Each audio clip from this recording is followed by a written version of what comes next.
All right, we're down to quarterback number 2, and y'all know who's left. You know which 2 quarterbacks are left, and yes, at number 2, I have Justin Fields. Man, I'm a Big Ten guy at heart.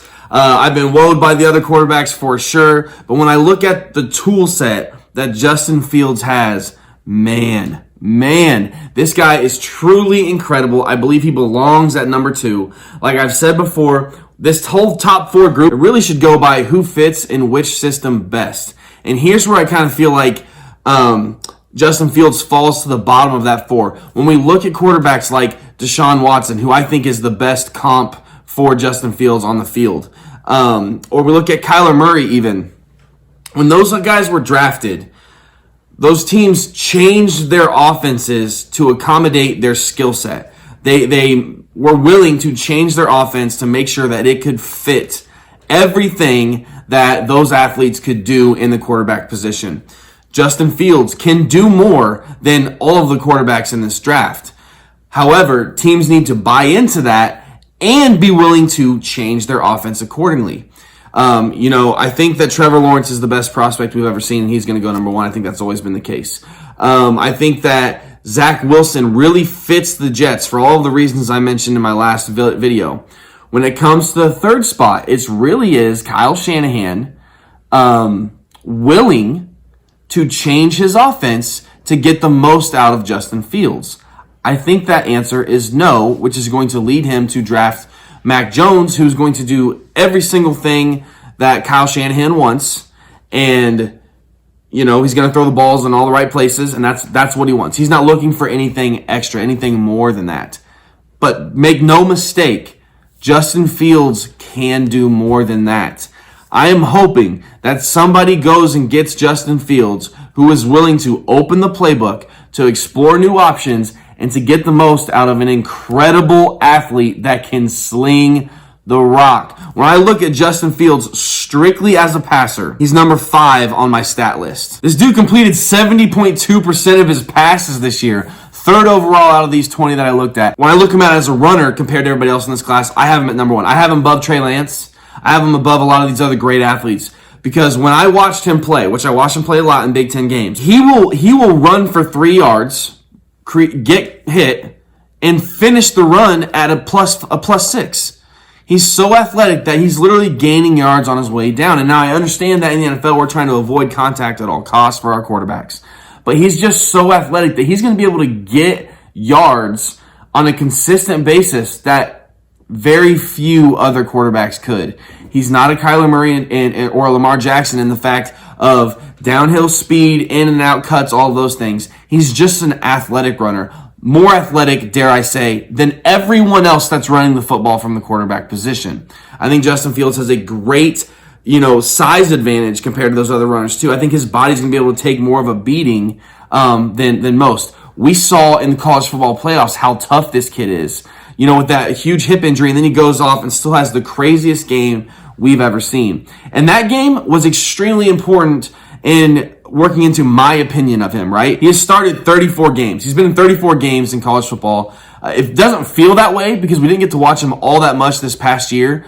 But that's a lot of tape. That's a lot of opportunity to see what he can do. We've seen some amazing things. He had a great junior year, a great junior season. He had 41 touchdowns and only 3 interceptions his junior season. Insane. He also had 10 rushing touchdowns that year. When I think of his floor, I think of his games against IU and Northwestern, where he completed 44% through 2 picks against Northwestern, 60% 3 picks against IU. That's a deep floor. That's a deep floor, and it shows some real inconsistencies. And when I think towards his NFL future, especially as a rookie, if he gets to play now, but as a young quarterback, as a playmaker in general, he's kind of a risk taker, which a lot of people like to see. I like to see. I'd rather see a gunslinger that takes a couple risks, kind of like Brett Favre, where instead of just always being the smooth, safe guy like my guy Kirk Cousins tends to be. But, I really think that he is such a complete dual threat, maybe a more complete dual threat passer rusher than anybody in the league. I mean, Lamar and Kyler, they fit that category. I think Justin Fields might be a better passer than both of them. I think he runs better than both of them in terms of the hits that he's going to be able to take. Athletically, I think he's right up there. Guys, I'm huge on Justin Fields. I am. I think that it's a mistake that he falls outside of those top 3 picks. I understand it. I do. That it's going to be based on fit with those teams. I get it. But guys, this Justin Fields ran a 4.4140. I mean, there's downhill speed right there. Add in his athleticism. Add in his amazing throwing ability. You know, some of the cons against him are that he took too many sacks. And that is 100% true. That is my biggest negative against him, is that he took too many sacks. They say he's slow in his progressions. Going into the college football playoffs, from my observation, and when I'm talking about Justin Fields, I would say it seems like he goes first progression, second progression, panic. And when he hits those panic modes, it's best for him just to run. He's so athletic, he can make more plays with his feet. He turns the ball over when he doesn't do that. That's what happened against IU. He rolled around in the pocket a little bit too long, threw a pick. And it's like, that's going to haunt him, that's going to haunt him, that's going to haunt him. And so those were things that I'm saying, consistently, like, oh, he's not as good as he could be because he panics after first, second, third progression, whatever. I ate every single syllable when he played against Clemson because literally the same thing would happen. You see him back there, first progression, second progression, rolls out a little bit, sets up, throws 60-yard dime for a touchdown. Like, he did that. He threw 6 touchdowns against Clemson. Completely shut me up. Like I said, I think the inconsistencies will be there sometimes. I think that's going to maybe limit, how great he could be, but his ceiling is always going to be astronomically high. We're always going to be waiting, hoping, looking for that performance that we saw against Clemson when he was all dinged up. The dude's a competitor. The dude already has a chip on his shoulders. Like, there's all these great things that we see in Justin Fields that give him such a high upside. Again, in 2019, he had 41 touchdowns and 3 interceptions.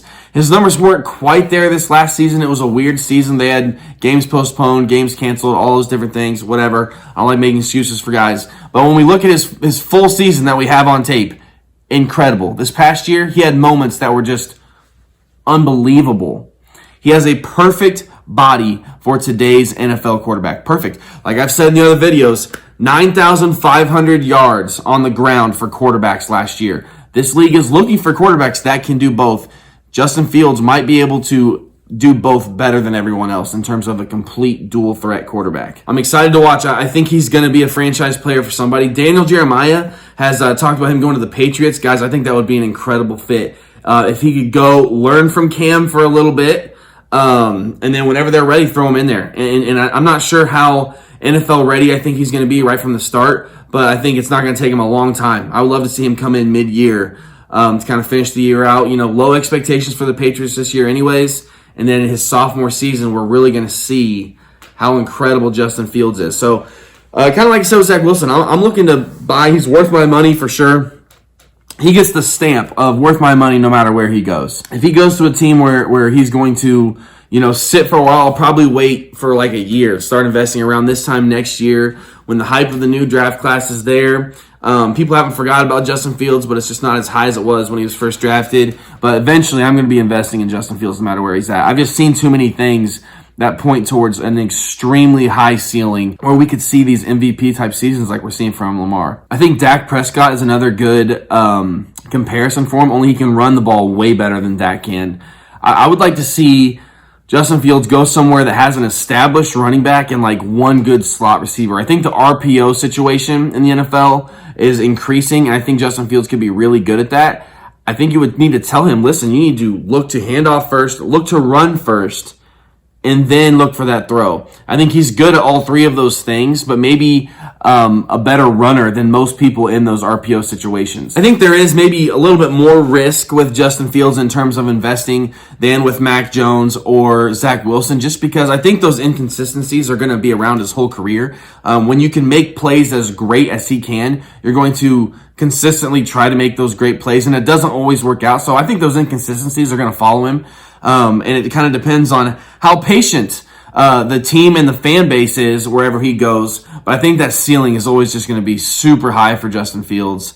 And for that reason, I'm all in. If he goes somewhere like Denver or even Miami, I mean, he to me is a player that has franchise-changing potential if he can hit that ceiling more than he hits his floor.